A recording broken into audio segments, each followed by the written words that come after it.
Hello everyone, स्वागत है आपका हमारे चैनल में। हम लोग देख रहे हैं बीपीएससी के लिए घटना चक्र। तो 50 क्वेश्चन जो हैं वो हम लोग ज्योग्राफी के कवर कर चुके हैं। इस लेक्चर में हम लोग आगे के क्वेश्चन जो हैं वो कवर करेंगे। ठीक है, तो हम लोग विश्व का भूगोल पढ़ रहे हैं। यहाँ पे देखते हैं पहला क्वेश्चन क्या है। तो पहला क्वेश्चन है ग्रैंड कैनियन क्या है। ठीक है, तो ग्रैंड कैनियन, ठीक है, ग्रैंड कैनियन ये साउथ अफ्रीका, संयुक्त राष्ट्र अमेरिका के एरिज़ोना प्रांत में पाया जाता है, जो कि कोलोराडो नदी पर स्थित है। ठीक है, तो ग्रैंड कैनियन का अर्थ क्या होता है? ये एक खड्ड की तरह होता है, एक गॉज होता है। गॉज क्या होता है? तो नदी जो होती है जब चलती है तो एक रास्ते जो है उसमें कटान होता रहता है, तो इस तरह से सकरा रास्ता बन जाता है। इस सकरे रास्ते में नदी जो है वो प्रवाहित होती है। तो ये जो सकरी और गहरी घाटी होती है इसी को हम लोग गॉज कहते हैं। और ये जो है हमारा ग्रैंड कैनियन संयुक्त राष्ट्र अमेरिका में जो पाया जाता है, ये अपने गॉज के लिए फेमस है, विश्व प्रसिद्ध है। ठीक है, नेक्स्ट है विश्व का वृहत्तम डेल्टा निर्मित करता है। तो कौन करता है? गंगा ब्रह्मपुत्र द्वारा विश्व का वृहत्तम लार्जेस्ट डेल्टा जो है वो प्रोड्यूस किया जाता है। यहाँ पे डेल्टा वर्ड क्या होता है? तो डेल्टा का अर्थ ये होता है जब नदी प्रवाहित होती है तो जब अपने मुहाने पे पहुँचती है तो इस तरह का स्ट्रक्चर बनाती है। ठीक है, तो जब यहाँ पे एंड होने वाला होता है, जब ये बे ऑफ बंगाल में मिलती है, बे ऑफ बंगाल में, बंगाल की खाड़ी में मिलती है, तो इस तरह का मुहाना बनाती है, इसी को डेल्टा कहते हैं। ठीक है, तो सबसे बड़ा डेल्टा जो है वो गंगा ब्रह्मपुत्र डेल्टा है। ठीक है, तो ऑप्शन नंबर ए हमारा सही हो जाएगा। नेक्स्ट है फिजी द्वीप अवस्थित है। तो फिजी का जो द्वीप है ये पैसिफिक ओशन में है। ठीक, तो अगर इधर बात की जाए तो यहाँ पे ऑस्ट्रेलिया है, ऑस्ट्रेलिया के पास थोड़ी ही दूरी पे फिजी आइलैंड है। फिजी जो है वो पैसिफिक ओशन में है, प्रशांत महासागर में है। तो इसके साथ ही अगर हम लोग इसका एक्सप्लेनेशन देखें तो वानुआतू, टोंगा और तुवालू, इन सभी द्वीपों के नाम दिए हुए हैं। तो ये सब जो है इसके लिए हमको मैप पढ़ना पड़ेगा। यहाँ पे आपको इसको समझ नहीं आएगा तो मैपिंग की सीरीज़ जो है जब चलाई जाएगी आपके लिए, विश्व वर्ल्ड मैपिंग, तो वहाँ पे आपको ये सारे आइलैंड्स जो हैं, सभी द्वीप जो हैं वो आपको पढ़ाए जाएंगे और तब आपको एग्जैक्ट लोकेशन जो है वो समझ में आएगी। ठीक है, नेक्स्ट क्वेश्चन है स्वेज नहर जोड़ती है। तो किसको जोड़ती है? Suez canal. ठीक, तो इस तरह का स्ट्रक्चर बनाती है स्वेज कैनाल। इधर पे है हमारा रेड सी यानी कि लाल सागर, और इधर पे है हमारा भूमध्य सागर यानी कि मेडिटेरेनियन सी। मेडिटेरेनियन सी जो है इसको जोड़ती है। ठीक, तो ऑप्शन नंबर ए जो है हमारा सही हो जाएगा।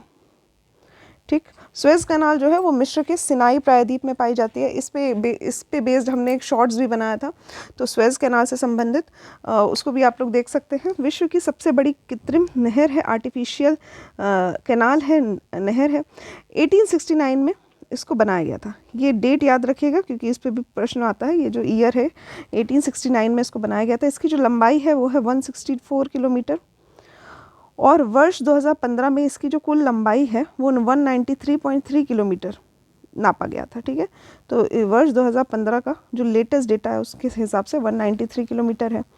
भूमध्य सागर और लाल सागर को जोड़ने वाली इस नहर को 1869 में जहाज़ों के आवागमन के लिए खोल दिया गया था। ठीक है, तो इसके दक्षिणी सिरे पर स्वेज बंदरगाह है।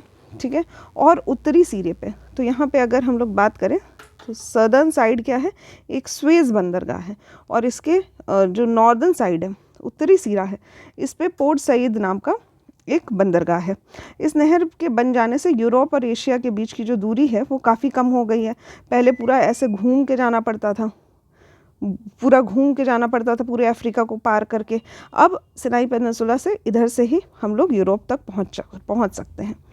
ठीक है, तो इसलिए ये इतना इम्पोर्टेंट हो जाता है। तो यहाँ पे बात की जाए जो हमारा स्वेज नहर है ये विश्व की सबसे बड़ी पोतवाहक नहर है। नेक्स्ट है पनामा नहर जोड़ती है। तो पनामा नहर, ठीक है, पनामा कैनाल, पनामा कैनाल जो है ये उत्तरी अमेरिका में पाया जाता है, और जो कि प्रशांत महासागर को अटलांटिक महासागर से जोड़ती है, ठीक है। तो यहाँ पे अटलांटिक की जगह अंध महासागर लिखा हुआ है, याद रखेगा। पैसिफिक ओशन को अटलांटिक ओशन से जोड़ती है, ठीक है। तो इस तरह की एक जो पनामा नहर है, इस तरह से यहाँ पे जो नॉर्थ अमेरिका का हिस्सा है ये आगे जाके ऐसे सकरा हो जाता है, फिर यहाँ पे ये जुड़ता है साउथ अमेरिका से।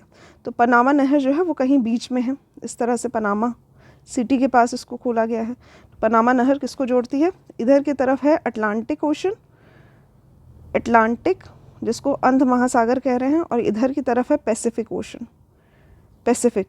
इसको जोड़ने का काम पनामा नहर के द्वारा किया जाता है, ठीक है। तो ऑप्शन नंबर बी हमारा सही हो जाएगा। पनामा कैनाल जो है वो पनामा के इस्थमस यानी कि स्थल डमरू मध्य को काट कर बनाई गई प्रमुख जहाजी नहर है, ठीक है। तो इस तरह का एक ज़मीन का टुकड़ा जो कि दो महाद्वीपों को जोड़ता है उसको क्या कहते हैं? इस्थमस कहते हैं, और इसी को काट कर बनाया गया है। ये एक प्रमुख जहाजी नहर है। यह अटलांटिक महासागर जिसको अंध महासागर कहा जाता है, इसको प्रशांत महासागर से जोड़ती है। इस नहर के बनाए जाने से पूर्व जो हमारा संयुक्त राष्ट्र अमेरिका है, इसके पश्चिमी तट पर स्थित सैन फ्रांसिस्को व पूर्वी तट पर स्थित न्यूयॉर्क जाने के लिए दक्षिण अमेरिका महाद्वीप का चक्कर लगाना पड़ता था, ठीक है। तो समझ सकते हैं आप लोग कि ये नॉर्थ अमेरिका यहाँ पे जब ख़त्म हो रहा है तो साउथ अमेरिका यहाँ से शुरू हो जा रहा है। अब यहाँ से किसी को कहीं इधर की तरफ जाना है तो बीच का कोई रास्ता नहीं था, पूरा घूम के जाना पड़ता था। तो इसीलिए पनामा कैनाल जो है उसको बनाया गया और जिससे काफ़ी सुविधा हो गई, ठीक। तो इस तरह से वर्तमान में इस नहर पर पनामा देश का अधिकार है, ठीक है, इसीलिए इसको पनामा कैनाल कहा जाता है। नेक्स्ट है मलक्का जल संयोजक। इसमें कहाँ से आने जाने की सुविधा बनती है? तो यहाँ पे ये जो मलक्का है ये हिंद महासागर को चीन सागर से जोड़ता है, ठीक है। तो यहाँ पे इंडियन ओशन को चाइना सी से जोड़ता है, ठीक है, चाइना सी से जोड़ता है। इसको स्ट्रेट ऑफ मलक्का जल संधि कहा जाता है, जो कि इंडोनेशिया के सुमात्रा द्वीप को मलेशिया से अलग करती है, ठीक है। तो इस तरह से यहाँ पे एक इंडोनेशिया बना हुआ है, यहाँ पे हमारा बना हुआ है मलेशिया, इसको अलग कर रहा है। तो बीच का जो रास्ता है इसको स्ट्रेट ऑफ मलक्का कहा जाता है। ये हिंद महासागर एवं प्रशांत महासागर को भी जोड़ता है, ठीक है। तो इंडियन ओशन और पैसिफिक ओशन को भी जोड़ती है। इसके साथ ही इंडियन ओशन और चाइना सी में आने जाने की सुविधा भी प्रदान करती है। नेक्स्ट है सुंडा ट्रेंच किस द्वीप के समानांतर स्थित है? ठीक, तो सुंडा ट्रेंच की बात कर रहा है। सुंडा ट्रेंच देखा जाए तो इंडोनेशिया का जावा और सुमात्रा दोनों ही द्वीपों के समांतर हैं, ठीक है। तो ऑप्शन जो हो जाएगा वो हमारा हो जाएगा उपयुक्त में से एक से अधिक, ठीक है। तो यहाँ पे ये जो सुंडा ट्रेंच है ये हिंद महासागर में पाया जाता है। इसका जो विस्तार है वो इंडोनेशिया द्वीप समूह के सुमात्रा एवं जावा द्वीपों के समांतर है, ठीक है। इसको पहले जावा गर्त भी कहा जाता था, यानी कि जावा ट्रेंच भी कहा जाता था। नेक्स्ट है हमारा ओजोन परत बताती है, ठीक है। तो ओजोन परत से क्या पता चलता है? अंटार्कटिका की वायुमंडलीय स्थिति गलत है। नेक्स्ट है शनि ग्रह पर की गई आधुनिक खोज, ये भी गलत है, ठीक। नेक्स्ट है पृथ्वी की सतह से लगभग 10 से 15 किलोमीटर नीचे की परत, ठीक है। तो पृथ्वी की सतह से नीचे की परत की बात कर रहा है, ये भी गलत है। पृथ्वी की सतह से 15 से 20 किलोमीटर ऊपर वायुमंडल की परत, ये सही हो जाएगा हमारा। तो हमारा स्ट्रेटोस्फेयर में, समताप मंडल में पाया जाता है हमारा ओजोन लेयर। समताप मंडल जो है इसके निचले भाग पर 15 से 35 किलोमीटर की ऊंचाई पर पाया जाता है, ठीक है।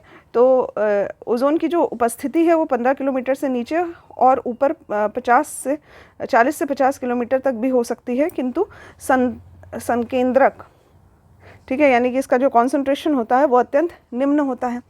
इसका मेन जो कॉन्सेंट्रेशन है वो 15 से 35 किलोमीटर की ऊंचाई पर होता है। विश्व मौसम WMO ने ऐसी ही व्याख्या जो है वो प्रस्तुत की है। ओजोन परत का कार्य क्या होता है? तो ये सूर्य से आने वाली जो पराबैंगनी विकिरण है, यानी कि अल्ट्रावायलेट रेडिएशन है, इसको अवशोषण करती है, यानी कि पृथ्वी में आने से रोकती है, इसको एब्जॉर्ब कर लेती है, जिससे त्वचा का कैंसर का जो खतरा होता है ये कम हो जाता है। नेक्स्ट है पृथ्वी की सतह से ओजोन परत की ऊंचाई है, ठीक है। तो ओजोन परत की जो ऊंचाई है वो है लगभग 15 से 35, हमने पढ़ा है 15 से 35। यहाँ पे जो नियरेस्ट ऑप्शन हो जाएगा वो हो जाएगा 10 से 20 किलोमीटर दूरी पे। नेक्स्ट है काहिरा का समय ग्रीनविच से 2 घंटे आगे है अतः यह स्थित है। याद रखिएगा, अगर हम ग्रीनविच टाइम की बात करते हैं तो ये जो है हमारा ग्रीनविच टाइम है, इसके जब हम पूर्वी तरफ चलते हैं तो हमारा जो घंटा है यानी जो हमारा समय है वो आगे बढ़ता है, ठीक है, यानी कि हमारा समय जो होता है वो ऐड होता है। वहीं अगर हम इसके पश्चिम तरफ जाते हैं तो हमारा समय जो होता है वो माइनस होता है, यानी कि हम ग्रीनविच से पीछे चल रहे हैं और इधर की तरफ हम ग्रीनविच से आगे चल रहे हैं।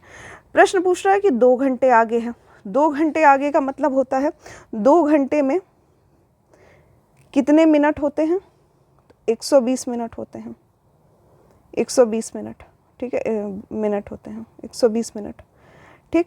अब बात यह है कि जैसे ही हम ग्रीनविच से आगे बढ़ते हैं 1 डिग्री जो होता है वो 4 मिनट के बराबर होता है। 1 डिग्री जो होता है वो 4 मिनट के बराबर होता है। क्योंकि यहाँ 120 मिनट की बात कर रहे हैं तो 120/4 करेंगे अगर हम लोग तो आएगा 30, यानी कि हम लोग कहीं 30 डिग्री आगे हैं। 30 डिग्री हम लोग ईस्ट यानी कि पूर्व देशांतर पर चलेंगे तब हमें 2 घंटे आगे का समय मिलेगा ग्रीनविच से, ठीक है। तो काहिरा जो है वो कहाँ पे स्थित है? 30 डिग्री पूर्व देशांतर पर स्थित है, ठीक है। तो इस तरह से यहाँ पे हमने बता दिया कि 1 डिग्री देशांतर में 4 मिनट का समय लगता है, ठीक है। तो इस तरह से 120 मिनट आगे हैं, यानी कि 2 घंटे आगे। नेक्स्ट है दक्षिणी गोलार्ध में सबसे बड़ा दिन है। जो हमारा सदर्न हेमिस्फेयर है इसमें जो सबसे बड़ा दिन होता है 22 दिसंबर, ठीक है। ऑप्शन नंबर बी हमारा सही हो जाएगा, ठीक। तो यहाँ पे अगर हम लोग नॉर्दर्न हेमिस्फेयर की बात करें, मतलब जहाँ पे हमारा जो देश है वो स्थित है, उत्तरी गोलार्ध की बात करें तो यहाँ पे 21 या 22 दिसंबर जो होता है वो वर्ष का सबसे छोटा दिन होता है। तो जब ऊपर की तरफ, यानी कि ऊपर की तरफ नॉर्थ में सबसे छोटा दिन है तो यहाँ पे क्या होगा? सबसे बड़ा दिन होगा। छोटा दिन कैसे होगा? यानी कि सूर्य की स्थिति जो है वो कुछ इस प्रकार है कि ये नीचे की तरफ है, तभी तो ऊपर छोटा दिन होगा। छोटा दिन होने का मतलब सूर्य का प्रकाश जो है वो कम समय तक पड़ेगा। और अगर सूर्य का प्रकाश यहाँ पे उत्तरी पार्ट में कम समय के लिए पड़ रहा है, यानी कि हमारा जो दक्षिणी पार्ट है यहाँ पे सूर्य का प्रकाश ज़्यादा समय के लिए पड़ रहा है, तो यदि 21 और 22 दिसंबर को वर्ष का सबसे छोटा दिन होता है उत्तर में, तो इसी दिन क्या होता है? दक्षिण का सबसे बड़ा दिन माना जाएगा। वहीं अगर उत्तर के सबसे लंबे दिन की बात की जाए तो 20 या 21 जून को हमारा जो सबसे लंबा दिन होता है वो होता है, ठीक है। और इस दिन क्योंकि इस नॉर्थ में, उत्तर में सबसे लंबा दिन है तो हमारे साउथ में क्या होगा? सबसे छोटा दिन होगा, सबसे छोटा दिन। तो ऑपोजिट चलता है, एक तरह से याद कर सकते हैं। आप लोगों को याद करना है उत्तर वाले दिन, ठीक है। उत्तरी गोलार्ध में जो होता है 2 दिन आपको याद करना है। सबसे छोटा दिन हमारा होता है 21 या 22 दिसंबर को और सबसे बड़ा दिन होता है 20 या 21 जून को, ठीक है। और इसके ऑपोजिट हो जाएगा हमारे लिए सदर्न हेमिस्फीयर के।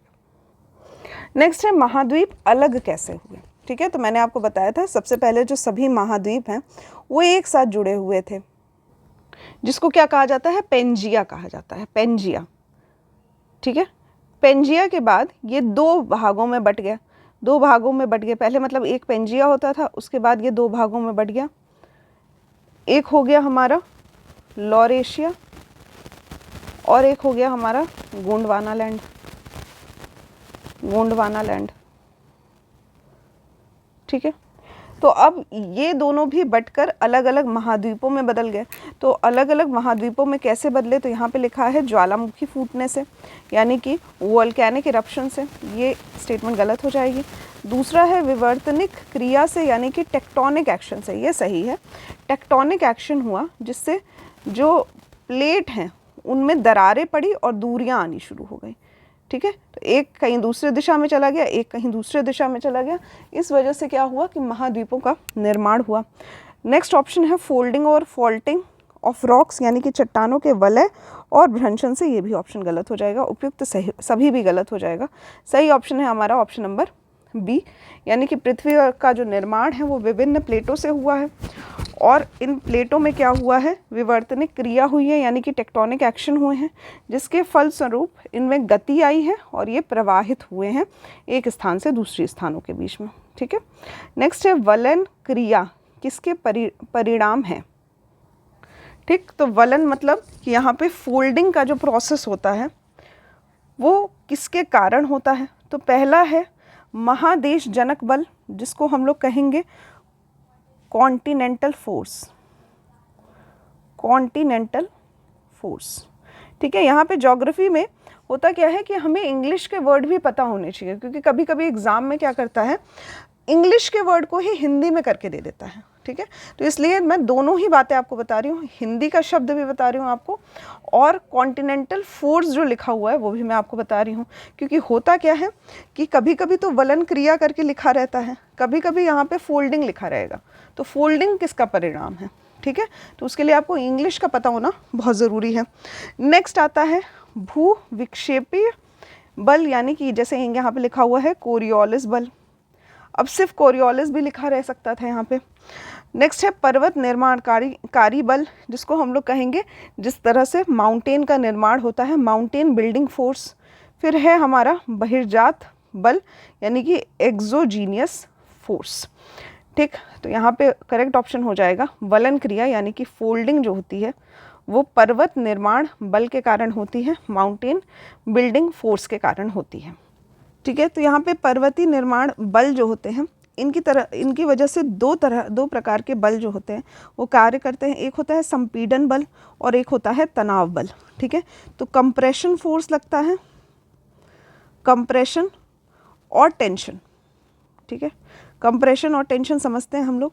अगर कोई चीज़, दो बल जो है वो कुछ इस प्रकार लगते हैं कि एक परत दूसरे परत को इस तरह से दबा रही है, तो ये होता है हमारा कंप्रेशन। और वहीं दोनों फोर्स के अगर सिरे जो होते हैं वो बाहर की तरफ निकले होते हैं, तो ये होता है टेंशन। ठीक है, तो समझ सकते हैं आप लोग, तनाव बल कहते हैं इसको, टेंशन कहते हैं। संपीड़न बल मैं यहाँ पे बना दे रही हूँ फिर से, ये क्या है, हम कोई चीज़ को दबा रहे हैं दोनों तरफ से, ये क्या हो गया आपका कंप्रेशन, कंप्रेस करना किसी चीज़ को। ठीक है, कंप्रेशन। वहीं दोनों तरफ से खींचना किसी चीज़ को, ये क्या होता है हमारा टेंशन, टेंशन बल। ठीक है, तो संपीड़न और तनाव बल लगता है। संपीड़न बल से क्या होता है, चट्टानों की परतें जो हैं वो मुड़ जाती हैं। ठीक है, तो यहाँ पे किस तरह से दो चट्टानें हैं, एक इधर की तरफ दबाव लगा रही है, एक इधर की तरफ, तो यहाँ पे क्या हो जाएगा, चट्टान जो है वो मुड़ जाएगी। ठीक है, इस तरह का मुड़ जाएगा, और मुड़ने की वजह से क्या होता है, जो इसका ऊपरी भाग होता है, ऊपर का उठा हुआ भाग, इसको हम लोग कहते हैं अपनति। ठीक है, इसको क्या कहते हैं, अपनति कहते हैं। और जो धंसा हुआ भाग है, यानी कि ये जो दबा हुआ भाग है, ये क्या हो जाएगा, अभिनति हो जाएगा। ठीक है, और ये जो मोड़ बन रहा है इसी को वलन कहते हैं, यानी कि फोल्डिंग प्रक्रिया कहते हैं, फोल्डिंग प्रोसेस। ठीक, तो आई होप आपको समझ में आ गया होगा। नेक्स्ट है यूरोप की एक पर्वत श्रृंखला है, तो यूरोप की कौन सी है, आल्प्स। आल्प्स पर्वत कहाँ पाया जाता है, यूरोप में पाया जाता है। वहीं अगर हिमालय की बात की जाए तो एशिया में पाया जाता है।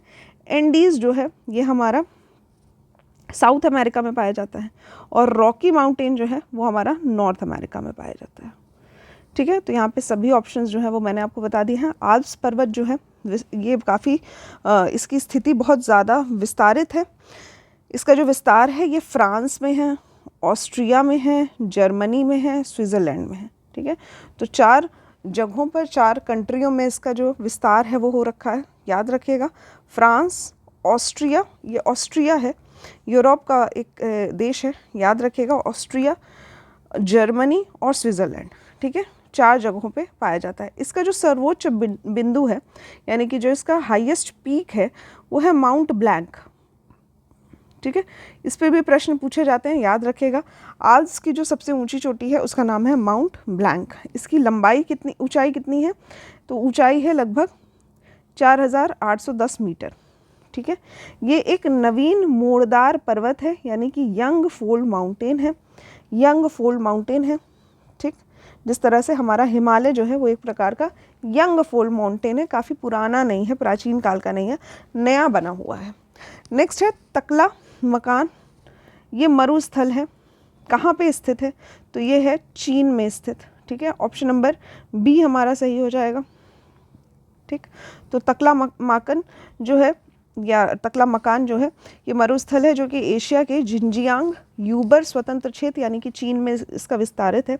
इसके दक्षिण में है कुनलुन पर्वत और पश्चिम में है पामीर का पठार, ठीक है। साथ ही तियान शान पर्वत से घिरा हुआ है। तो याद रखिएगा, फिर से बता रही हूँ मैं, कुनलुन पर्वत कहाँ पाया जाता है? चाइना में। पामीर का पठार कहाँ पाया जाता है? वही चाइना वाले विस्तार में ही, ठीक है। और तियान शान पर्वत जो है ये चाइना में पाया जाता है। पामीर का पठार जो है इसका विस्तार चाइना, अफगानिस्तान और पाकिस्तान तीनों ही जगह है। नेक्स्ट है ग्रेट विक्टोरियन डेजर्ट जो है ये कहाँ पे स्थित है? ग्रेट विक्टोरियन, याद रखिएगा, ग्रेट शब्द जो है इससे भी आप लोग याद कर सकते हैं। तो ग्रेट बैरियर रीफ और ग्रेट विक्टोरियन डेजर्ट ये दोनों ही ऑस्ट्रेलिया में पाए जाते हैं। इसकी स्पेसिफिक लोकेशन देखी जाए तो दक्षिण पश्चिमी ऑस्ट्रेलिया में स्थित है, ठीक है। तो दक्षिण और पश्चिमी यहाँ पे कुछ इस तरह से यहाँ पे ऑस्ट्रेलिया में स्थित है। ये ऑस्ट्रेलिया का सबसे बड़ा डेजर्ट है, ठीक है। ये भी याद कर सकते हैं आप, ग्रेट विक्टोरियन इसका नाम है। नेक्स्ट है निम्नलिखित में से किस देश की मृत सागर के साथ भूमि सीमा नहीं है? ठीक है, तो डेड सी, मृत सागर के साथ कौन सा देश जो है वो सीमा नहीं बनाता है? अब इस तरह के जो प्रश्न होते हैं इसके लिए मैपिंग की बहुत ज़रूरत होती है, ठीक है। तो मैंने आपसे फिर से बता रही हूँ मैं आपको कि ज्योग्राफी के लिए हम लोग एक प्रॉपर मैपिंग की सीरीज़ लाएंगे, ठीक है। अगर आपको ये जल्द चाहिए तो आप कमेंट बॉक्स में लिख सकते हैं, लेकिन हम लोग जल्दी ही इसको लाने का प्रयास कर रहे हैं। तो आप लिख सकते हैं मैपिंग में आप लोगों को क्या क्या चाहिए, क्या क्या इंक्लूड करना चाहिए हम लोगों को, ये आप लोग कमेंट बॉक्स में बता सकते हैं, ठीक है। तो यहाँ पे अगर हम लोग डेड सी की बात करें तो मैं आपको एक छोटा सा मैप बना के बता दे रही हूँ, ठीक है। तो इसकी जो स्थिति है वो कुछ इस तरह से है। ये हमारा मृत सागर है, मृत सागर के इधर की तरफ जो है वो है इज़राइल, ठीक है। और इसके इधर की तरफ है जॉर्डन, ठीक। तो ये इज़राइल और जॉर्डन जो है वो तो इससे सीमा बनाते हैं। साथ ही इज़राइल का ही हिस्सा जो है, मतलब पैलेस्टीन आता है यहाँ पे, फिलिस्तीन, तो फिलिस्तीन भी हो जाएगा यहाँ पे पैलेस्टीन इंग्लिश में, ठीक। तो ये भी फिलिस्तीन जो है ये भी मृत सागर से सीमा बनाता है।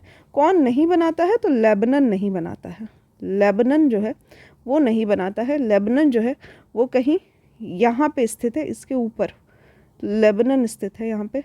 तो डेड सी तो यहाँ है, यहाँ और यहाँ की सीमा नहीं बन रही है, तो ऑप्शन नंबर ए हमारा सही हो जाएगा, ठीक है।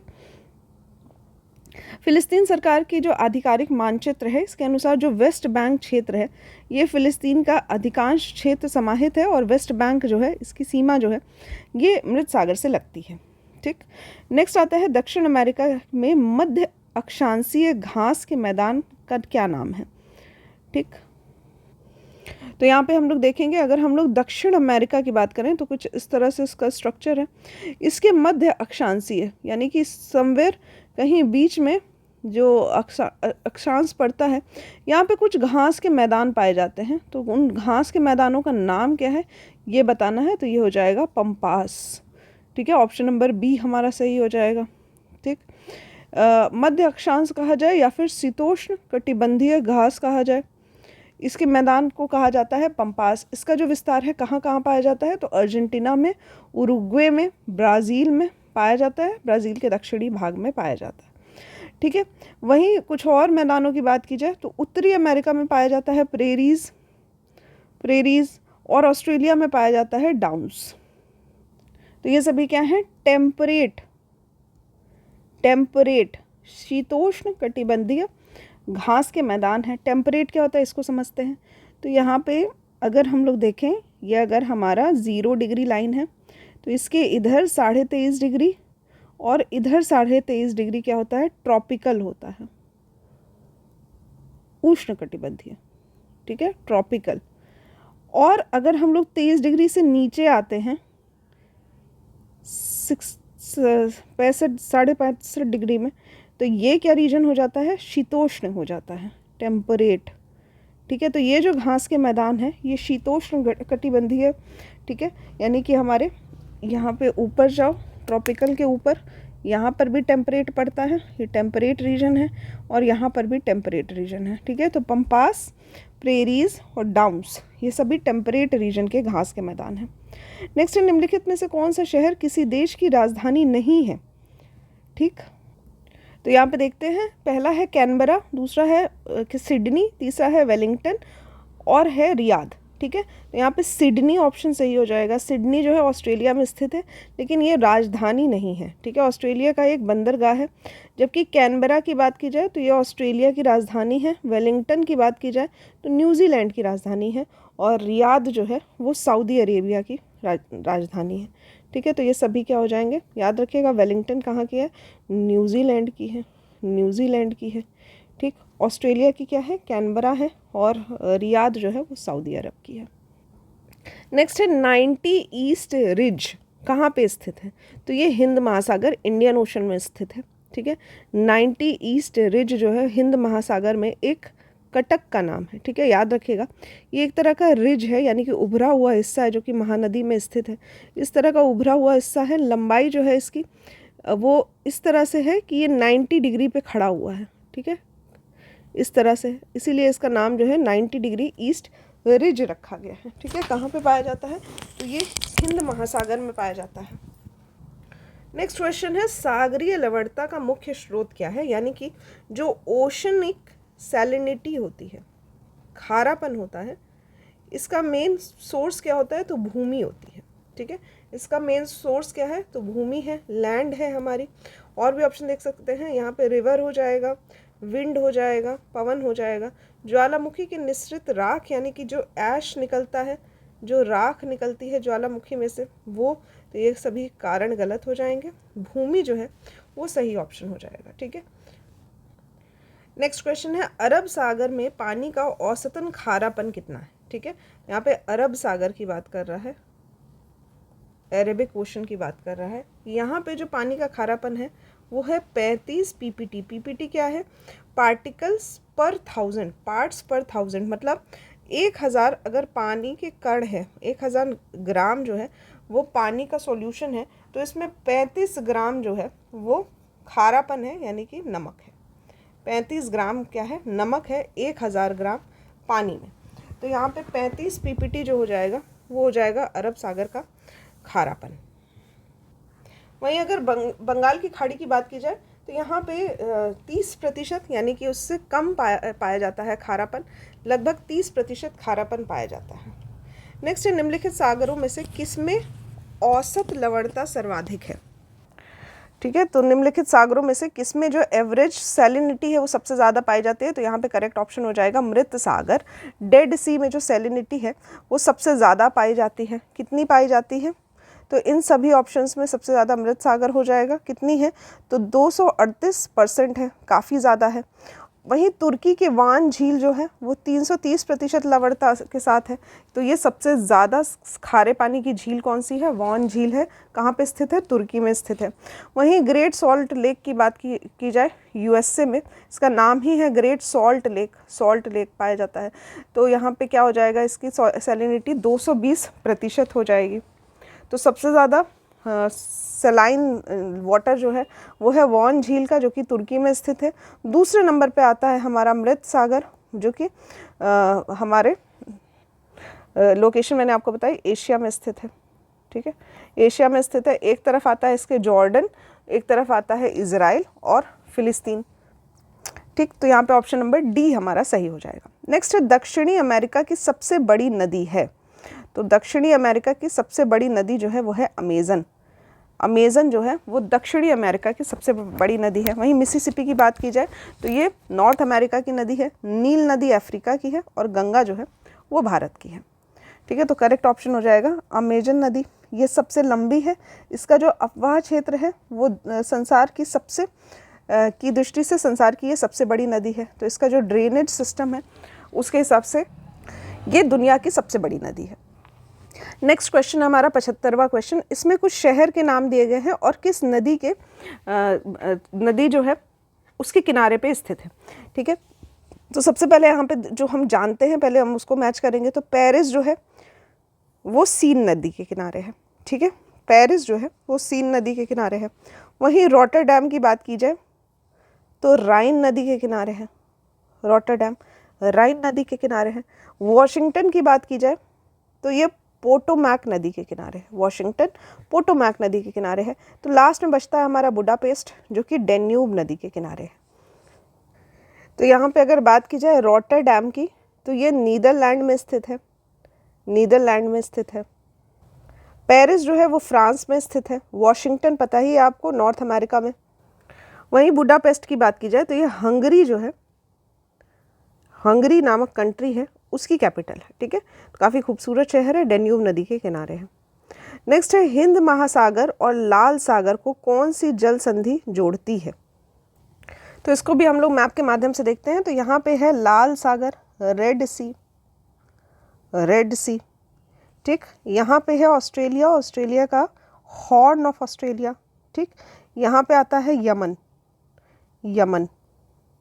अब ये सकरा सा रास्ता जो है ये कहाँ खुलता है? तो ये है गल्फ ऑफ अडन, अदन की खाड़ी, जो कि कहाँ पे इसको ले जाती है? हिंद महासागर से, इंडियन ओशन से जोड़ती है। इंडियन ओशन, इंडियन ओशन पड़ेगा यहाँ पे। अब इसी बीच में क्या होता है कि यहाँ पे ये जो है एरिया, इसको कहते हैं बाबल मंडाब की खाड़ी, सॉरी किस जल संधि। तो बाबल मंडाब, स्ट्रेट ऑफ बाबल मंडाब जो है कहाँ पे स्थित है? ये कुछ इस तरह पे स्थित है कि यहाँ पे ये हॉर्न ऑफ ऑस्ट्रेलिया है। इस पे भी शॉर्ट्स में हमने बनाया है। हॉर्न ऑफ ऑस्ट्रेलिया क्या होता है?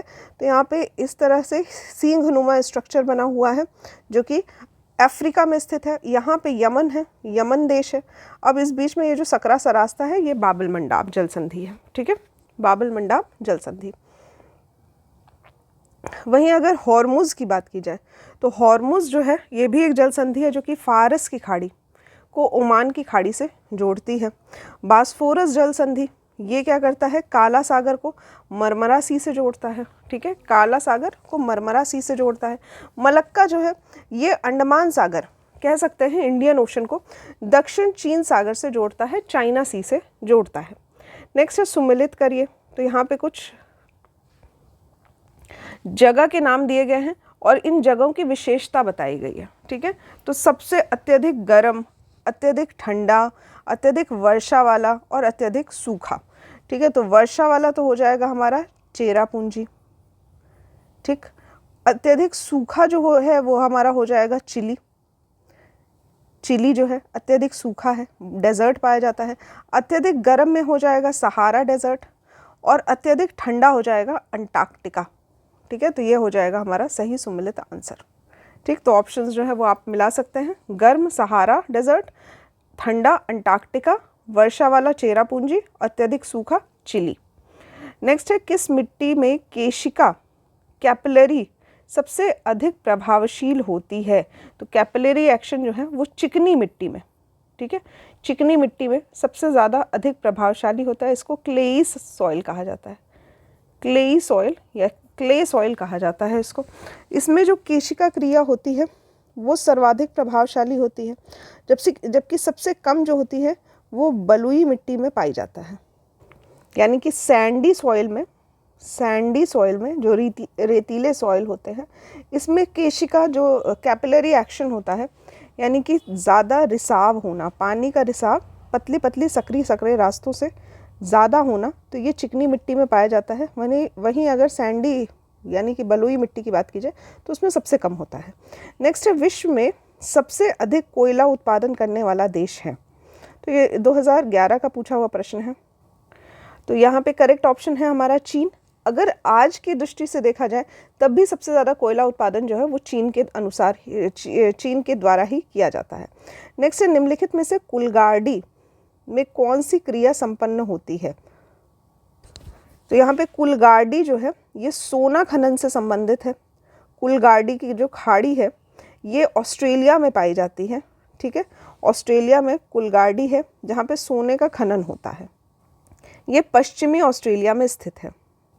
नेक्स्ट क्वेश्चन है निम्न देशों में से किस देश में 2019 में सालाना सबसे अधिक सोने का उत्पादन हुआ है? ठीक है, तो अगर हम लोग, क्योंकि हमें 2019 के हिसाब से नहीं देखना है, हमें तो आज के हिसाब से देखना है, तो अगर हम आज की बात करें तो चीन जो है वह हमारा सही आंसर हो जाएगा।